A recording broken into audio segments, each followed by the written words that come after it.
വിവിധ മോഡലിലുള്ള fencing net നിർമ്മിക്കുന്ന ഒരു കമ്പനിയിലാണ് ഞാൻ നിൽക്കുന്നത്. കോയമ്പത്തൂർ നമ്മുടെ KCയിലാണ്. ഇവിടെ നമുക്ക് കണ്ടോ പല ടൈപ്പുള്ള ഫെൻസിംഗ് നെറ്റ് ഇങ്ങനെ അവർ അടുക്കി വെച്ചേക്കുവാണ്. അപ്പോൾ ഈ ഒരു മെഷീൻ വെച്ചിട്ടാണ് അവർ ഫുള്ള് നിർമ്മിക്കുന്നത്. അപ്പോൾ നമുക്ക് കാണാം ഈ ഒരു ഫുൾ മെഷീനകത്തുകൊണ്ട് ഈ കാണുന്ന ഒരു കമ്പി, ഈ ഒരു കമ്പിയാണ് ഫുള്ള് നെറ്റായിട്ട് ഇങ്ങനെ മാറിക്കൊണ്ടിരിക്കുന്നത്. അപ്പോൾ ഈ ഒരു കമ്പി ഈ ഒരു മെഷീനകത്തോട്ട് ഇങ്ങനെ കയറി വരും.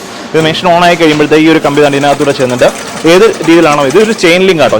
ഈ ഒരു ഇതിനകത്തൂടെ കയറി ചെയിനായിട്ട് ഇങ്ങനെ വെളിയിൽ വരും. ഇതൊരു 4 ഫീറ്റിൻ്റെയാണ്. ഇവിടെ ഒരു 3 ഫീറ്റ് തൊട്ടൊരു 14 ഫീറ്റ് വരെ വിഡ്ത്തുള്ള ഫെൻസിംഗ് നെറ്റുകൾ ഇവർ മാനുഫാക്ചർ ചെയ്യുന്നുണ്ട്. ഫെൻസിംഗ് നെറ്റ് ഇത് ചെയിൻ ലിങ്ക് അല്ലാതെ വേറെ ടൈപ്പ് 2-3 ടൈപ്പ് ഉണ്ട്.